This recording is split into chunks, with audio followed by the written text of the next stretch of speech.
Continuing on our chapter 2, how to be your best self. Part 1 covered emotional intelligence, and in this part 2 we are talking about goal setting and a few related concepts such as time management and managing change.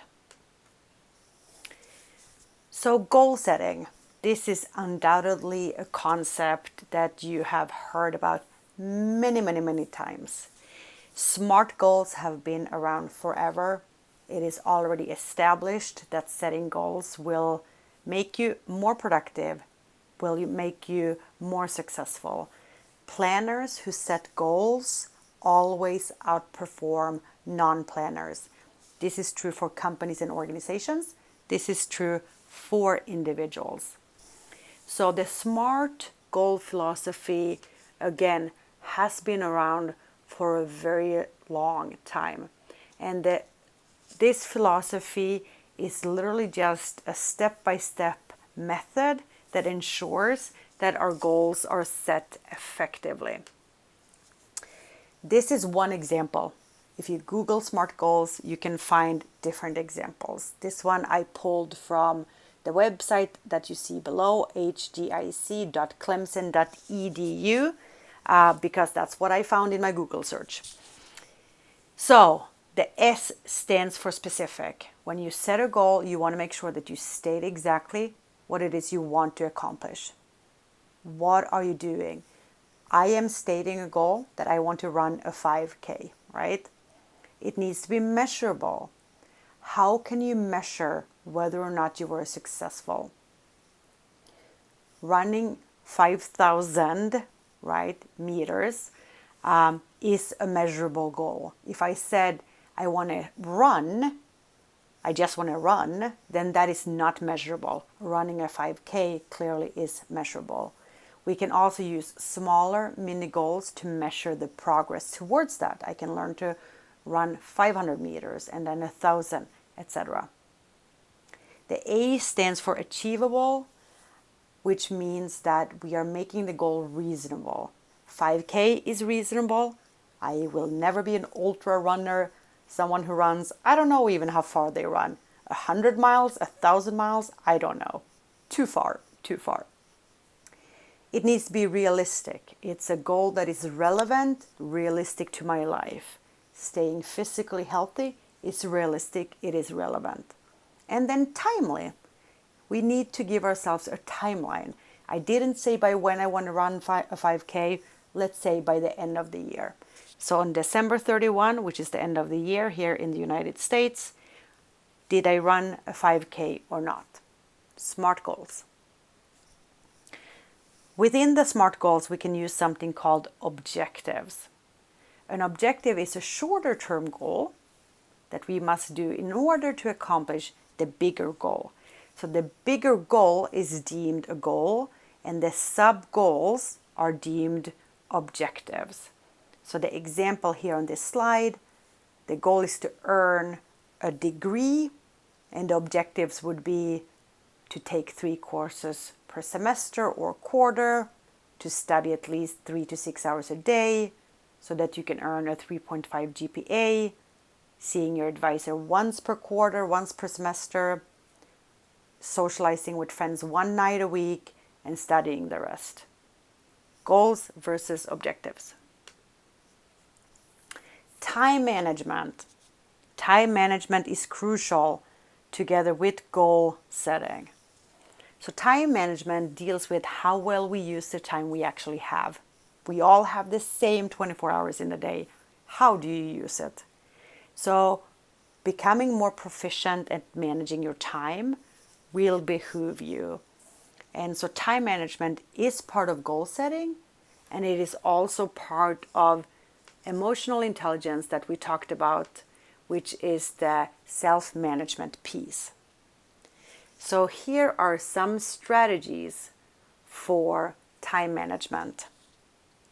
Keeping to-do lists, probably something we're all pretty proficient at doing already.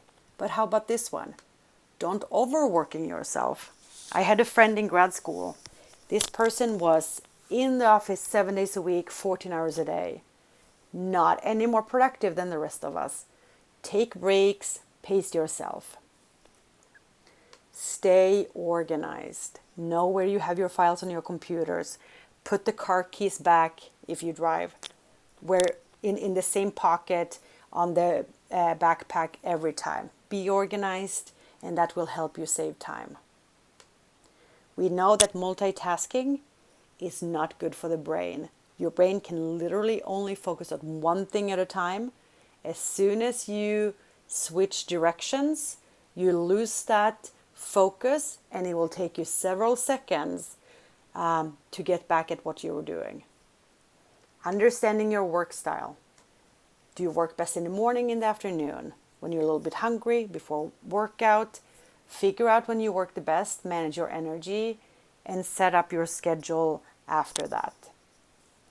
Improve your concentration. Start exercising, start meditating. All these things help us concentrate. Put down the screen. We are all on our screens too much. And every time you pick up your screen, you're teaching your brain to reach for the phone more. The less we can reach for it, the better off we are. And of course, learning to prioritize. Not everything is important in your life. What is the most important thing? The second most important thing, etc. Prioritize and act according to that. With goal setting, we can discuss dealing with change. Change means that something is different from what it was. So A is your status quo, and then B is where you are going. And the process of going from A to B is the actual change. We know, because we've been through a pandemic that is turning into an endemic, or has turned into an endemic, is that changes occur all the time. But people don't like them, right? Doesn't matter if they occur all the time, we are still hesitant to engage in change. We are afraid of change for a number of reasons. Because maybe what I know today is not going to be relevant tomorrow. My skills might not be relevant tomorrow. That means that I don't have job security, and that has a lot of implications. I worry I'm not going to earn any money tomorrow because of the changes that are happening. So I have a great financial loss. And sometimes the status quo is just easier, right? Because I've done it all the time. I know what it is, and I'll keep doing it. All my friends are doing it this way, so I might as well. They probably know what's up, so I'm going to listen to them. And leadership. Sometimes leadership is not great in an organization, but the change might still be needed anyways. Do we have to respect our leaders to change? Ideally, the respect should be there, but even when it's not, the change might still be required. So, change acceptance, and after this we're going to talk about Lewin's model for change. So, these are 4 different phases of change acceptance, meaning these are the things we go through when we are dealing with a change. And the 4 phases are denial, resistance, exploration, and finally, ideally, commitment.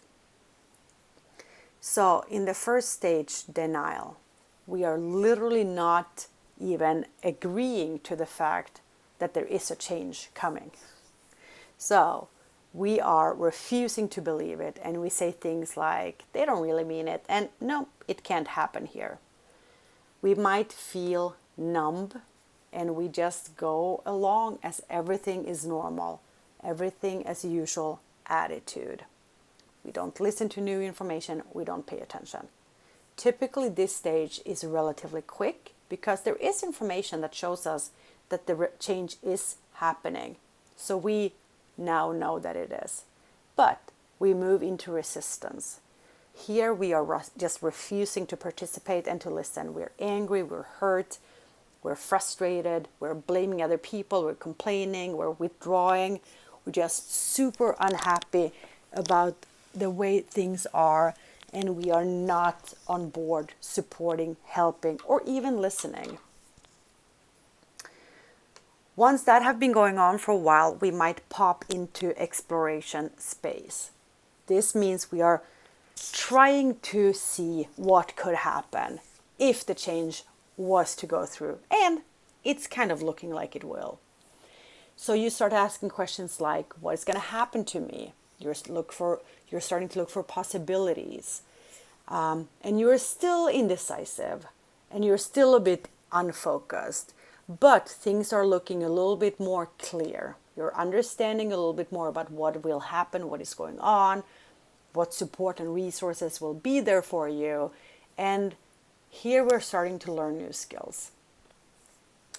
I will also say that this resistance phase number 2 and the exploration phase number 3 are not linear.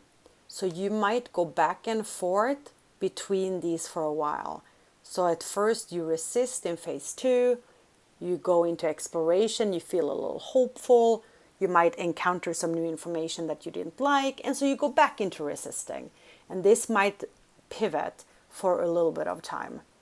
However, once you've been spending enough time in your exploration space, now we are saying, okay, the change is coming and you're committing to it. You're looking for that goal, you're trying to work towards it, and you're starting to cooperate with others. Typically, honestly, we do not get 100% of people into that space. But if you can get somewhere around 95% of people, that was supposed to be a 5. Clearly, I'm not drawing very well today. But 95% of people typically could be expected to show up in the commitment stage at some point. Roughly-ish, right? Okay.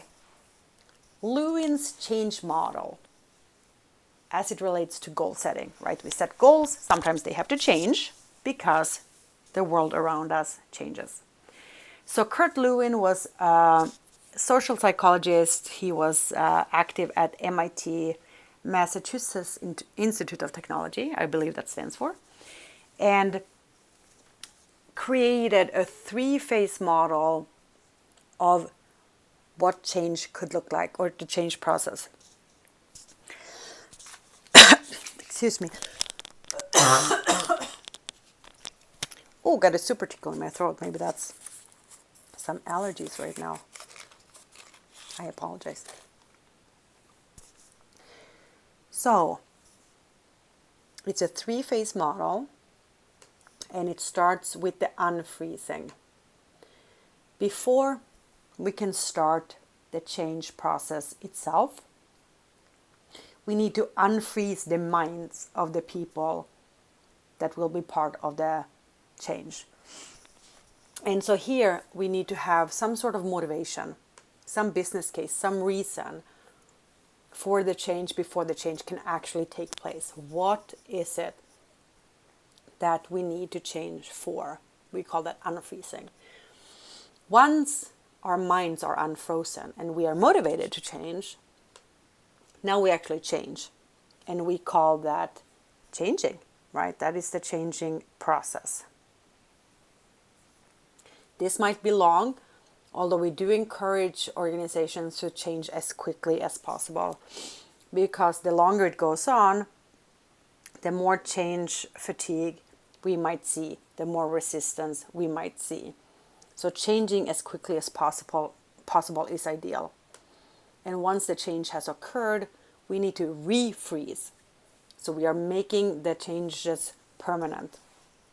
We are creating benefits to being in this new state. So we are rewarding people, we are praising people, we are changing the organizational structures so that they enforce the new.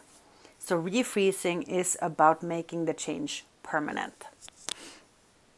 Apologize for that coughing. There was a tickle in my throat. In summary, goal setting is a necessary aspect to our career success. We must set goals in order to have a map for our life. When we set goals, SMART goals is a great format. This format asks us to make sure that our goals are specific, measurable, achievable, realistic, and time-bound. We set goals and we use objectives. These are the shorter term goals that we must accomplish to meet our bigger goals. Time management is also a big component in goal setting. Developing good time management skills makes sure that we get closer to our goals. Learning how to deal with change is another way to ensure goal setting success and career success. Getting better at being good at change will make you more successful. We know that people really dislike changing for a number of reasons such as job insecurity, financial loss, status quo, group norms. But change will always be there, and the quicker you get on board with change, the easier it will be for you. Lastly, we have the Lewin's model with the 3 phases for change, which include unfreezing, change, and refreezing. And also, which is not included on this summary slide, is the 4 phases that we go through internally when facing a change, which is denial, resistance, exploration, and commitment. So that is it, and I will see you next time. Until then, be safe and take care.